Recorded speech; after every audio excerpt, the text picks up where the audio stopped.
Bismillahirrahmanirrahim. Alhamdulillahi rabbil alamin.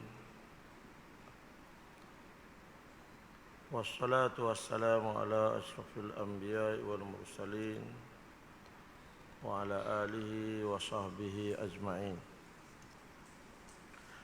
Firman Allah Ta'ala, wa yakhirruna li'adhqani yabkuna wa yaziduhum khushu'a. Dan mereka bersegera meletakkan mukanya dengan sujud sambil menangis, sedangkan Al-Quran menambahkan kepada mereka khusyuk. Allah Ta'ala menyebut antara sifat golongan yang dikasihi oleh Allah Subhanahu wa Ta'ala ialah orang yang ada perasaan takut pada Allah, ada takut pada Allah, ada sangat taat pada Allah. Dan setiap kali dia mendengar Al-Quran, hatinya bertambah dekat dengan Allah Subhanahu wa Ta'ala. Afamin hadzal hadithi ta'jabuna wa tadhakuna wa la tabkun.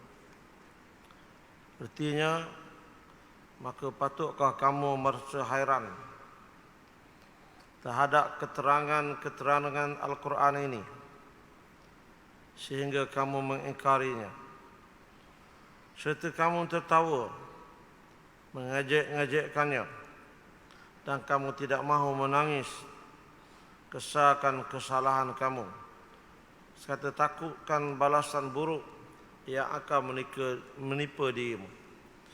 Jadi Tuhan sebut ada golongan manusia yang mengingkari apa yang disebut oleh Allah Subhanahu wa Ta'ala. Dia rasa Quran ni adalah rekaan Nabi sallallahu alaihi wasallam, bukan daripada Allah Subhanahu wa Ta'ala. Sepatutnya bila dia dengar Quran, dia takut dan taat kepada perintah Allah Subhanahu wa Ta'ala. Bukan dia mempermain-mainkan Al-Quran, bukan dia mengingkari Al-Quran. Sepatutnya dia insaf dan sedar banyaknya kesalahan yang dilakukan oleh dirinya. Sepatutnya dia menangis, bertaubat, memohon keampunan dengan Allah Subhanahu wa Ta'ala di atas segala keterlanjuran dan kekurangan yang dilakukan sebelum ini. Tetapi setiap kali dibacakan Al-Quran kepada mereka, mereka mempermain-mainkan, mengejekkan Al-Quran. Mereka rasa apa yang diberitahu oleh Al-Quran ini adalah satu perkara yang tak boleh diterima oleh akal. Adapun orang yang beriman, setiap kali dibacakan Al-Quran, maka bertambahlah imannya, bertambahlah khusyuknya, bertambahlah takutnya kepada Allah Subhanahu wa Ta'ala. Wa 'an Ibn Mas'ud radhiyallahu anhu qala lin-nabiy sallallahu alaihi wasallam, iqra' alayya al-Qur'an. Qultu ya Rasulullah, aqra'u alayka wa alayka unzil. Qala inni uhibbu an asma'u min ghairi. Faqara'tu alayhi surat an-Nisa hatta ji'tu ila hadhihi al-ayah. فكيف إذا جئنا من كل أمة بشهيد وجئنا بك على هؤلاء شهيدا. قال حسبك الآن.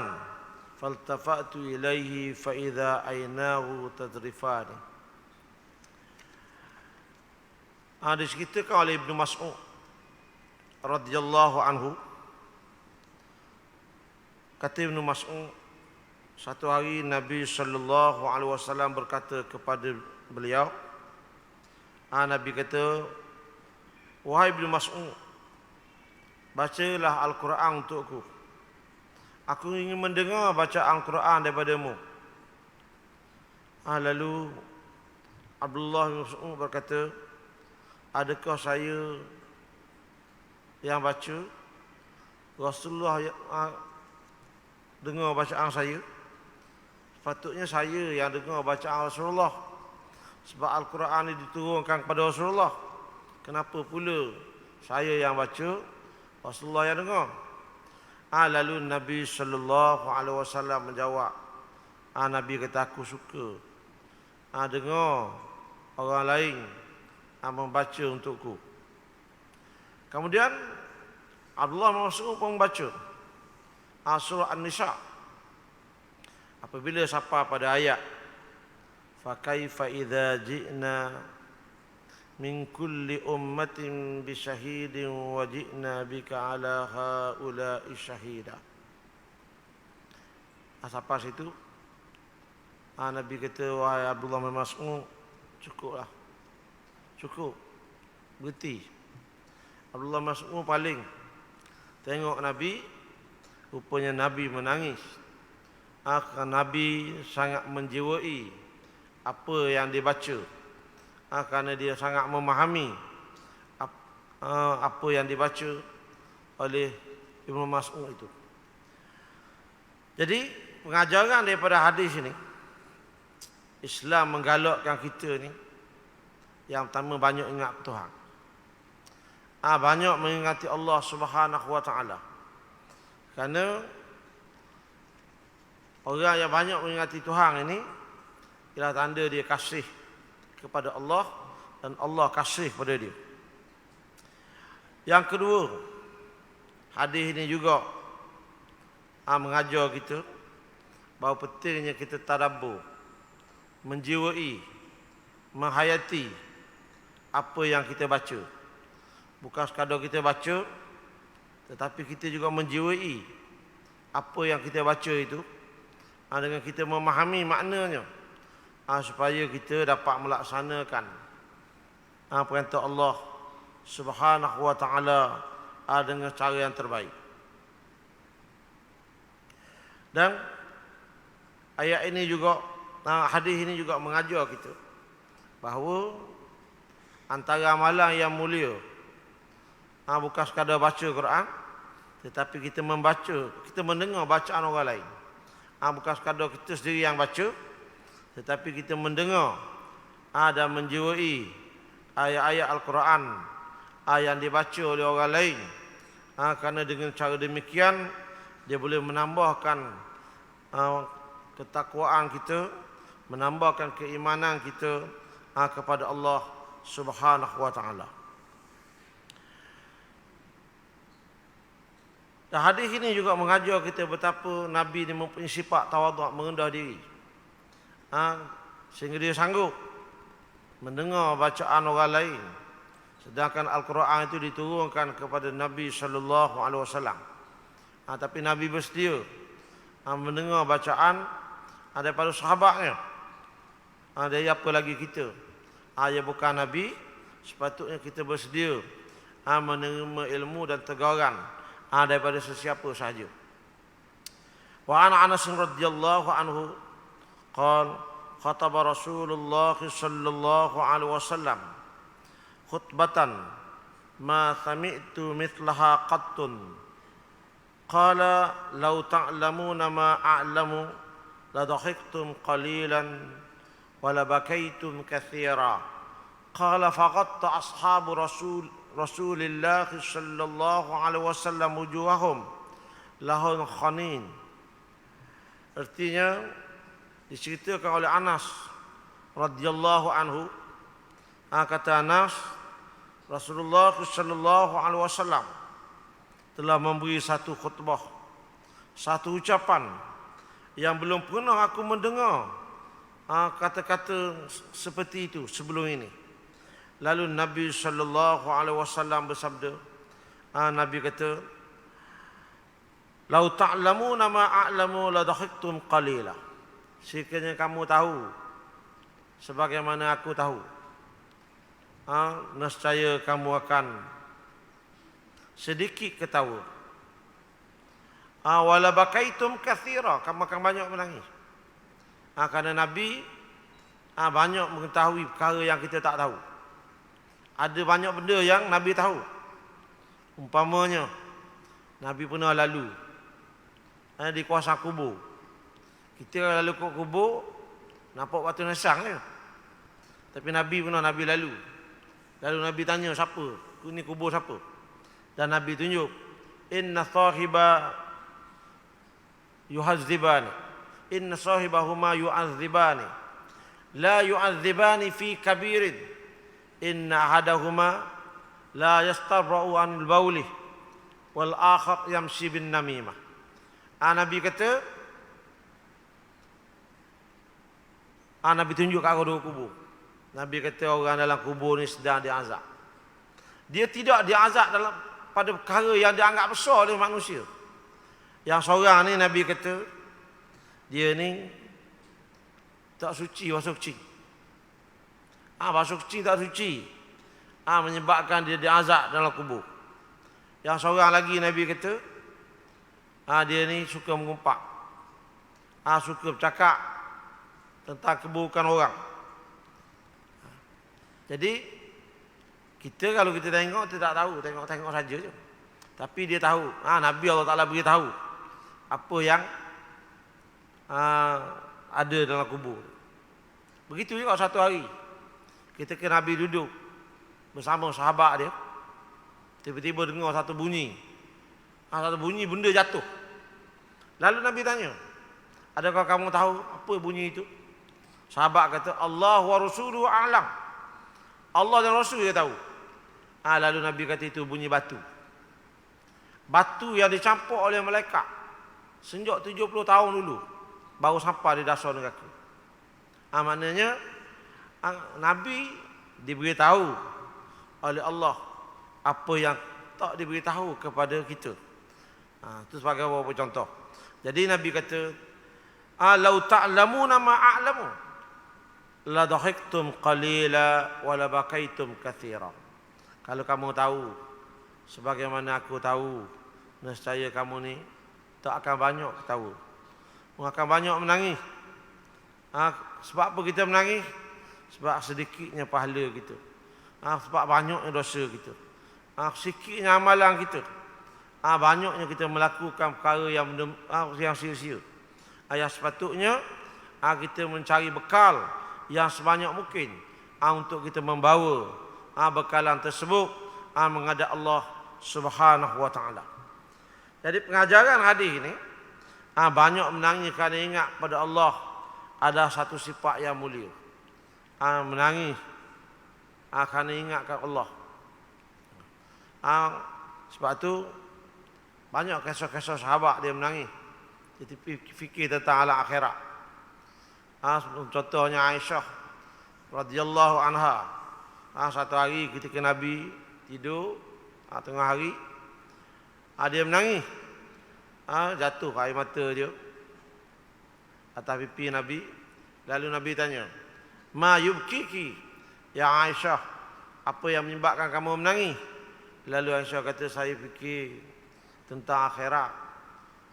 Kalau hari ini kamu kenal ahli keluargamu, mau kenal orang tu, mau kenal orang ini, bagaimana keadaan di akhirat nanti? Adakah kamu masih kenal ahli keluargamu?" Mana sahabat dia fikir. Bukan saja dia fikir tentang dunia, dia fikir sampai ke akhirat. Pernah ada seorang sahabat lelaki, dia mari dekat dia menangis sungguh-sungguh. Sampai rumah Nabi. Nabi tanya apa yang menyebabkan dia menangis. Dia kata, "Wahai Rasulullah, saya menangis. Saya fikir akhirat. Hari ini kalau atas dunia ni, kalau saya rindu kepada Rasulullah, saya boleh mari tengok Rasulullah. Saya boleh mari jumpa Rasulullah. Tapi bagaimana keadaan setelah kita sampai di akhirat? Sudah tentu Rasulullah duduk di tempat yang paling tinggi. Adakah mungkin orang seperti saya dapat bertemu dengan Rasulullah sallallahu alaihi wasallam?" Ini contoh-contoh sahabat dia bukan hanya berfikir untuk kehidupan dunia, berkaitan kehidupan dunia, tapi dia berfikir sampai jauh di akhirat.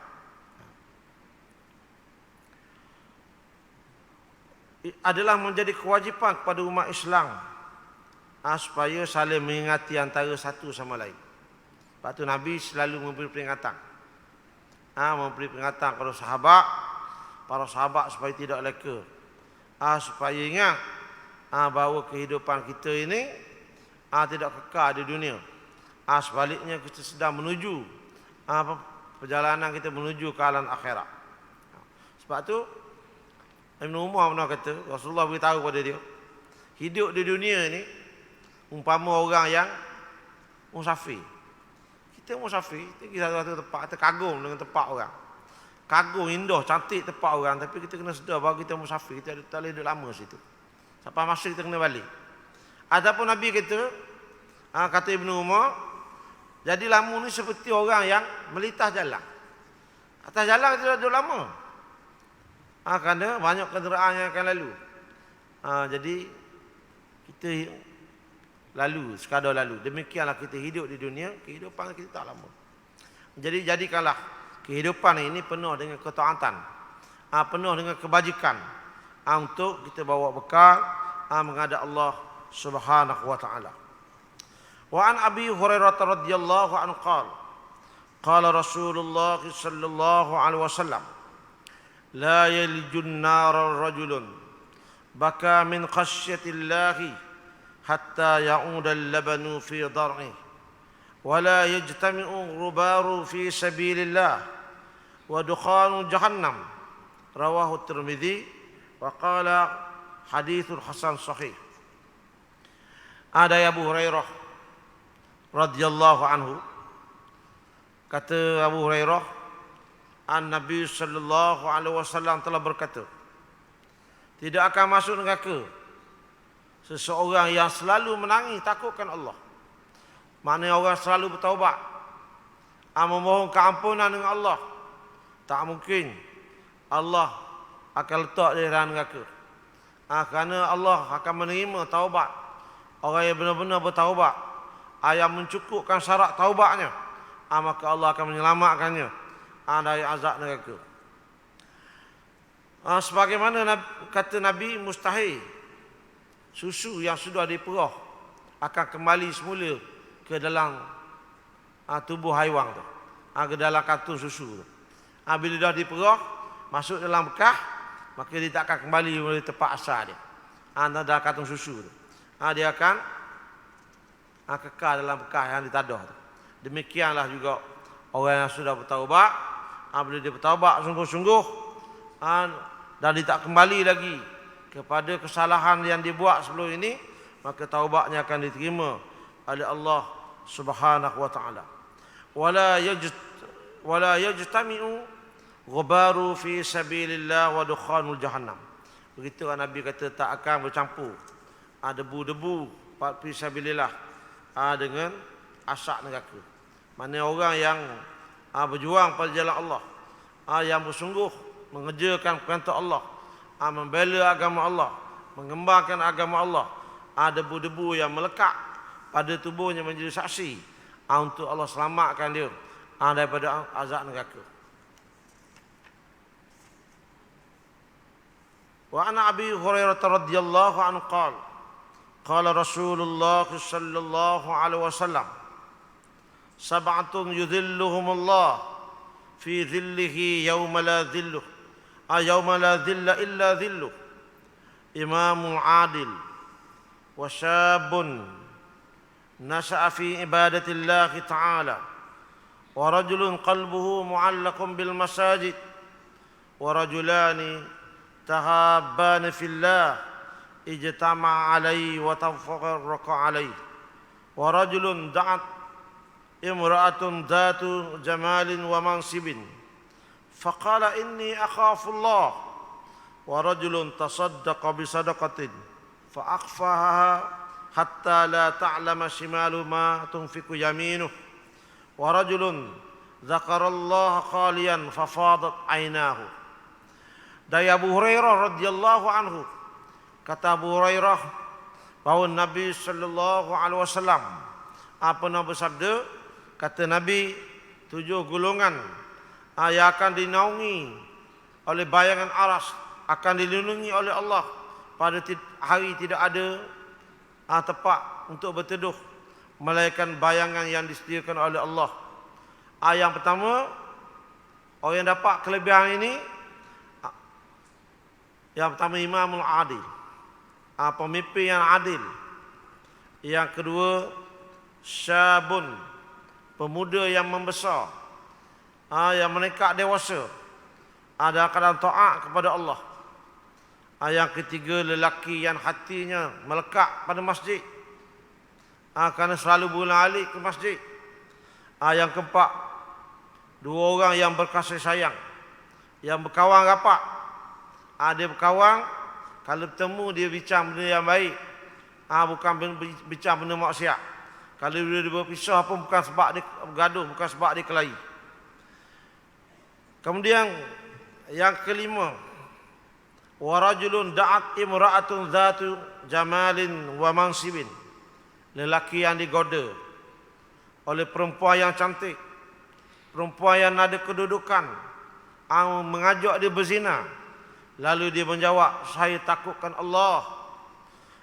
Kemudian yang keenam, wa rajulun tasaddaqa bi sadaqatin fa akhfaha hatta la ta'lama shimaluhu ma tunfiqu yaminuh. Lelaki yang ikhlas, orang yang ikhlas, dia bersedekah, dia tak suka orang tahu. Bandingannya kalau tangan kanan dia beri, tangan kiri tak tahu apa yang dibelanjakan oleh tangan kanan. Dan yang ketujuh, orang yang bertaubat, dia ingat kepada Allah, dia menyebut nama Allah, dia bertaubat, dia merayu keampunan dengan Allah, dalam keadaan dia seorang diri, sehingga mengalir air mata. Ini 7 golongan yang disebut oleh Allah. Orang yang dapat naungan aras, di mana manusia bila bangkit dari kubur dihimpunkan di mahsyar. Suasana yang sangat dahsyat. Duduk di mahsyar ni, kita dah nak bayang, kerana mahsyar ni di alam akhirat, dia tak sama dengan alam dunia. Digambarkan matahari hampir dengan kepala manusia, sehingga ada manusia yang peluh-peluhnya melimpah, ada yang tergelang betis, ada yang tergelang lutut. Dahsyatnya keadaan pada hari tersebut.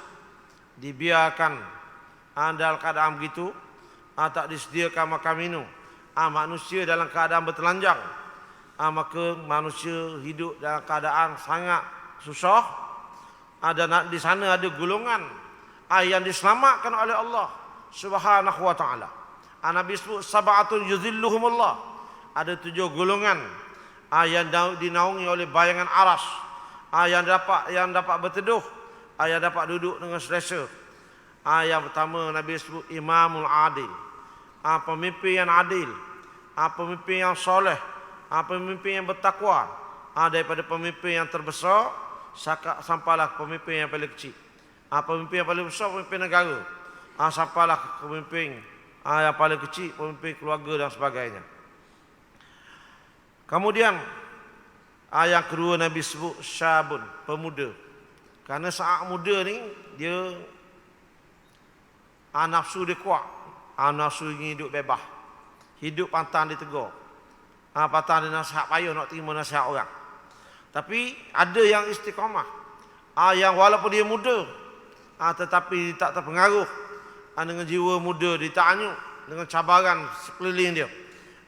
Dia berpegang teguh dengan syariat Allah Subhanahu wa taala, sebagaimana pemuda-pemuda yang dididik oleh Nabi sallallahu alaihi wasallam, umpama Sayyidina Ali, Mu'adh bin Jabal dan lain-lain pemuda yang membesar dalam keadaan taat, patuh, berpegang dengan ajaran Allah Subhanahu wa taala.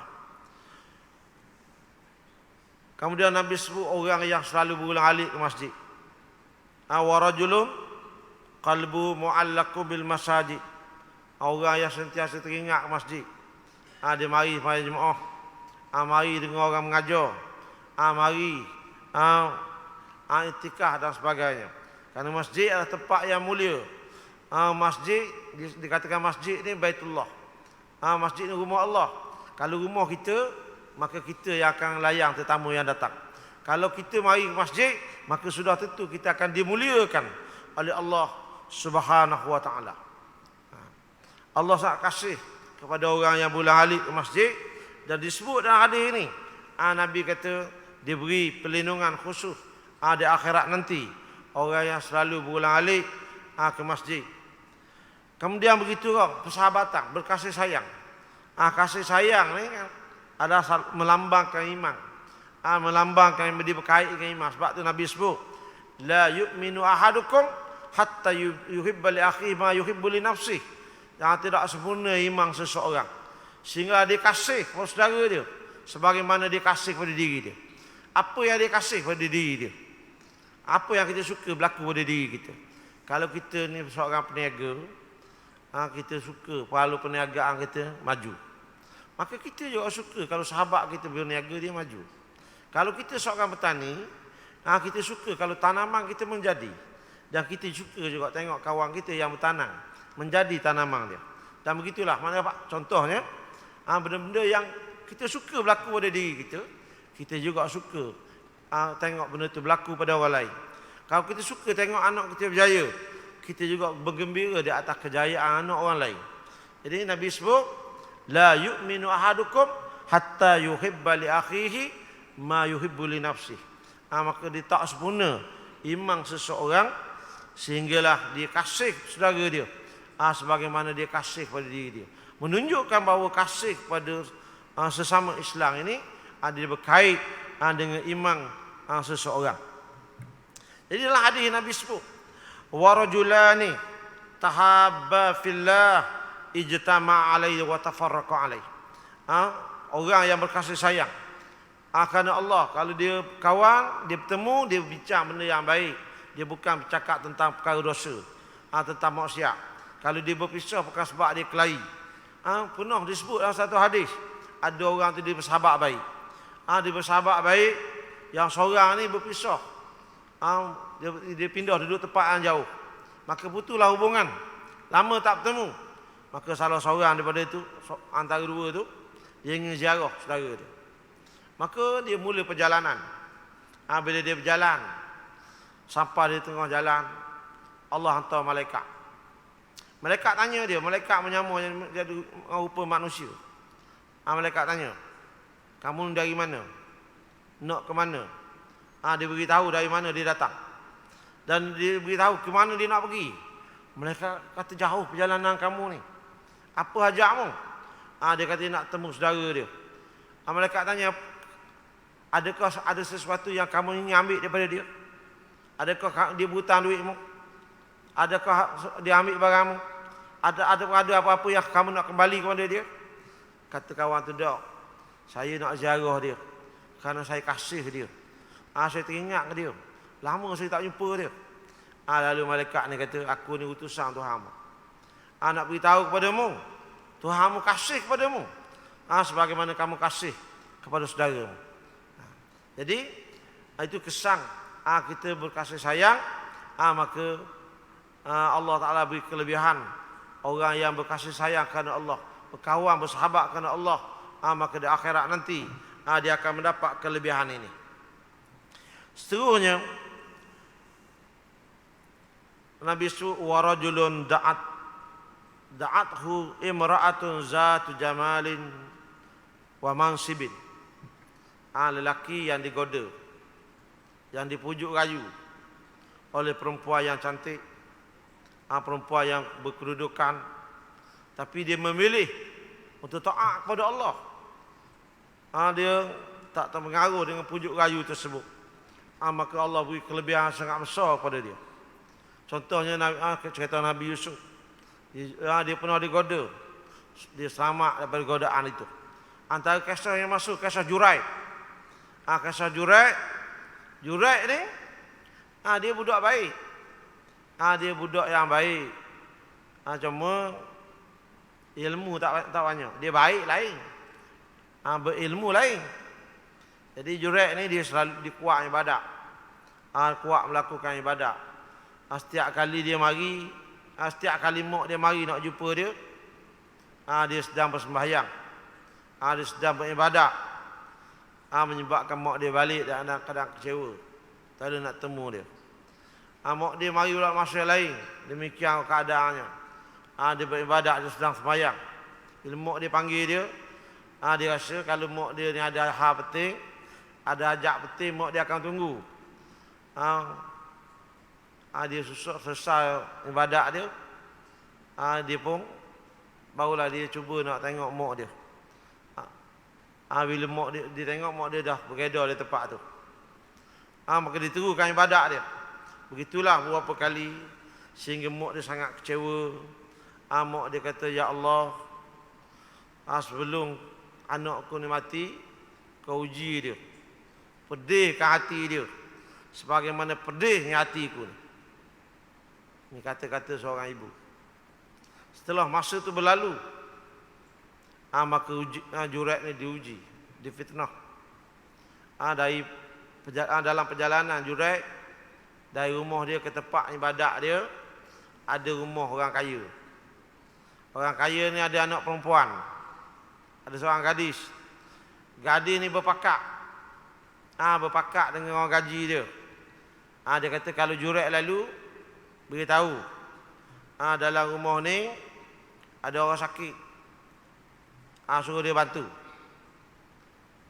Maka bila Juraid lalu, pembantu rumah tu panggil, beritahu dalam rumah ni ada orang sakit. Juraid kata, "Saya tak boleh masuk dalam rumah ni." Dia kata, "Masuklah.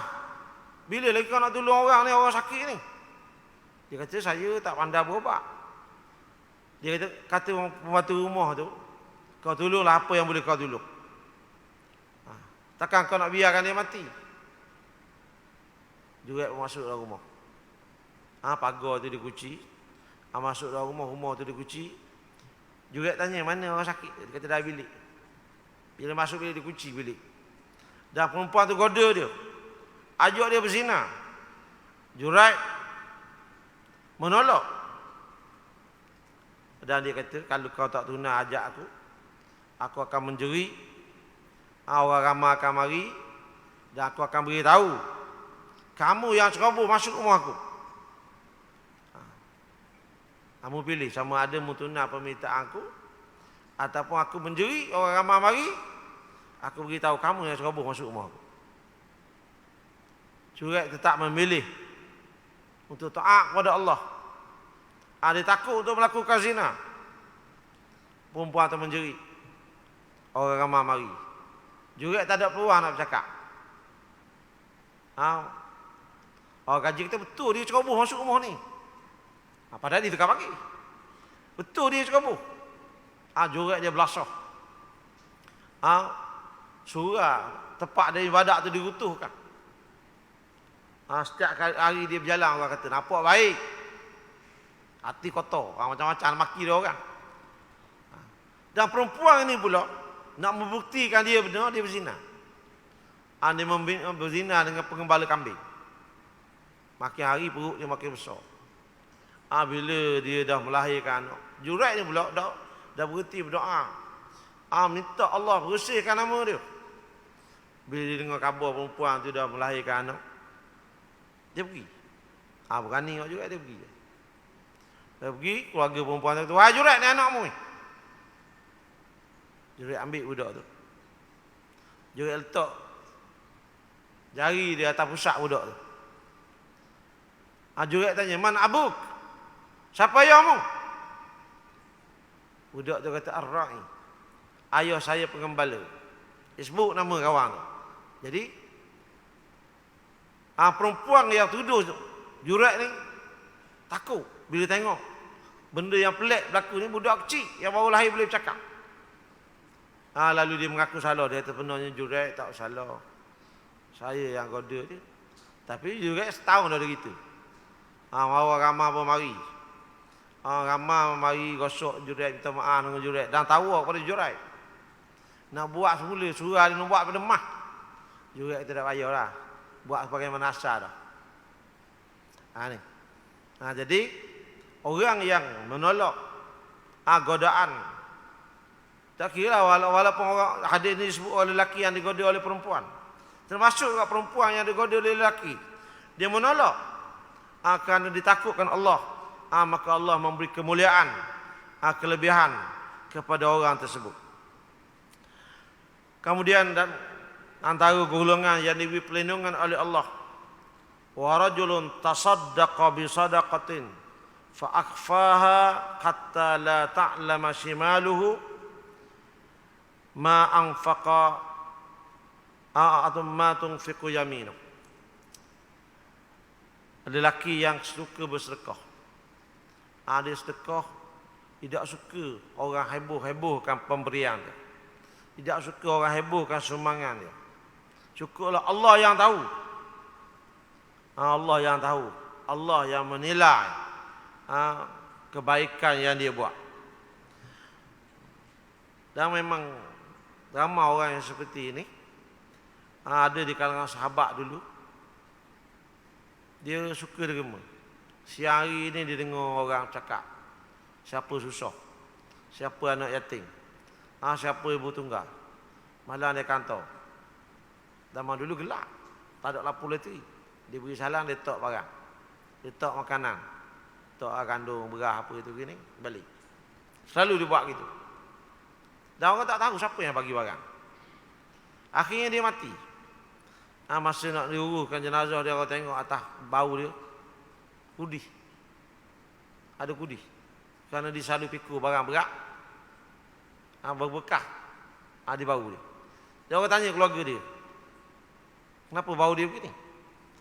Maka keluarga dia beritahu sebenarnya dialah yang selalu hantar barang-barang kepada rumah orang miskin di waktu malam. Maksudnya dia lepas dia mati baru orang tahu dia yang derma, dia yang bersedekah. Bersungguhnya dia menyembunyikan sedekah yang dia buat. Dia tak ingin dia heboh-hebohkan kepada orang lain.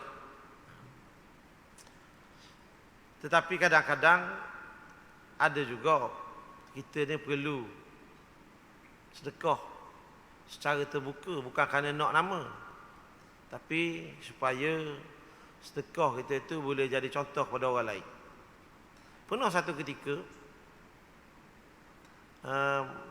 masa dekat nak Zuhur, ada satu rombongan mari, lebih kurang 20 orang mari masjid Nabi dengan pakaian yang orang tak pakai dah, baju kita buruk sangat. Pakaian yang buruk sangat memang. Kalau orang biasa tak pakai dah, nampak no dia miskin. Jadi selepas maya Zuhur, Nabi bangun beri ucapan, mengalu-ngalukan tetamu dia dari kabilah Mudar. Tapi ada seorang sahabat tu dia faham juga Nabi. Dia ni nak pergi kebun. Dia nak pergi kebun, dia singgah sembahyang di masjid, dia pakai pakaian sembahyang, pakaian comel bersih ya. Dan dia ada satu lagi pakaian yang dia nak guna untuk dia buat kerja. Sudah sembahyang dia pun tukar. Dia pakai pakaian untuk dia pergi kerja di kebun. Pakaian yang dia sembahyang tadi dia lipat. Bekas yang nak bawa pergi kat kebun dia tu, dia bawa pergi kat kaki Nabi. Dia kata, "Wahai Rasulullah, saya jadikan pakaian saya ni sedekah kepada tetamu kita ni. Dan ini makanan ni saya jadikan dia sedekah kepada tetamu." Bila dia buat gitu, orang lain pun pakat beri tak. Ada yang balik ambil barang-barang di rumah. Akhirnya setimbung pakaian, setimbung makanan. Dan nampak wajah Nabi berseri-seri. Dan Nabi kata, "Man dalla ala khairin kafa'ilihi." Siapa yang menunjukkan sesuatu kebaikan, lalu kebaikan itu ditiru oleh orang lain, maka setiap kali orang tiru kebaikan itu, dia boleh pahala. Macam contohnya ada kemalangan, aksiden, rumah terbakar dan sebagainya. Orang kita tengok ambil gambar je. Orang ambil gambar, tengok gitu.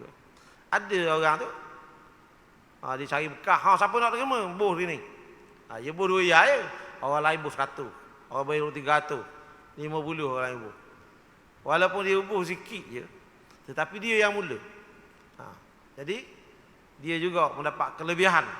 Telah menunjukkan contoh yang baik. Dan contoh yang baik itu diikuti orang lain. Maka dia mendapat pahala yang besar. Jadi itu bergantung pada seseorang, sama ada dia sedekah cari tersembunyi ataupun terbuka. Kalau dia ikhlas, maka ada kelebihannya di sisi Allah Subhanahu wa taala. Kita tak nak kata dia ni menunjuk-nunjuk orang. Kita tak tahu hati orang. Seterusnya Nabi sebut golongan yang mendapat kelebihan di akhirat nanti. Wa rajulun zakarallaha khalian fafadha ainahu. Orang yang duduk seorang diri, dia ingat kepada Allah, dia ingat banyak dosa dia ingat banyak kelemahan dia, sedikitnya amalan dia, menyebabkan dia ni menangis, takut kepada Allah. Sebagaimana Sayyidina Umar kata, hasibu anfusakum qabla an tuhasabu. Hisab dirimu, hitung dirimu sebelum kamu dihisab, dihitung di hadapan Allah. Jadi hidup seorang-seorang, dia teringat apa yang telah dia buat. Sebab orang yang lebih kenal tentang diri kita, kita sendiri. Banyak benda yang kita buat orang tak tahu. Jadi kita yang mengetahui tentang diri kita. Jadi kita bertaubat, kita memohon keampunan dengan Allah, kita merayu sungguh-sungguh dengan Allah, kita mengharapkan Allah mengampunkan dosa kita. Sebab tu kita ni kalau kita buat dosa, jangan heboh orang. Kita cukup kita dengan Tuhan, kita mengadu Tuhan. Kerana orang tak boleh ampun dosa kita, Allah yang mengampun dosa kita. Jadi kita mengadu kepada Allah, minta Allah mengampunkan segala kesalahan kita. Jadi Nabi sebut ada orang, dia kadang-kadang dia bangun malam, semayang malam, dia memohon keampunan dengan Allah. Ada atas kesilapan dia, kelemahan dia, mudah-mudahan Allah mengampunkan dosa dia. Dan kadang-kadang ada orang ni, oleh kerana kosoknya dia, merayu dengan penuh keikhlasan sehingga menangis, maka air mata dia itu akan menjadi saksi menghalang dia daripada neraka Allah Subhanahu wa taala. Dia merayu sungguh-sungguh dengan Allah, mengharapkan keampunan daripada Allah Subhanahu wa taala. Jadi ini antara golongan yang Nabi sebut, golongan yang diselamatkan oleh Allah Subhanahu wa taala di akhirat nanti. Jadi mudah-mudahan kita juga termasuk dalam golongan yang diselamatkan oleh Allah Subhanahu wa taala. Nampak dalam hadis ni mudah ulalik masjid. Wa rajulun qalbuhu mu'allaqun bil masajid. Ulalik masjid dulu PKP. Bising orang ada mari masjid. Bila-bila mari masjid tulis kau tengok akhir ramai. Jadi mudah-mudahan marilah kita pakat memenuhkan masjid. Mudah-mudahan qaryah kita, tempat kita diberkati oleh Allah Subhanahu wa taala. Wallahu a'lam.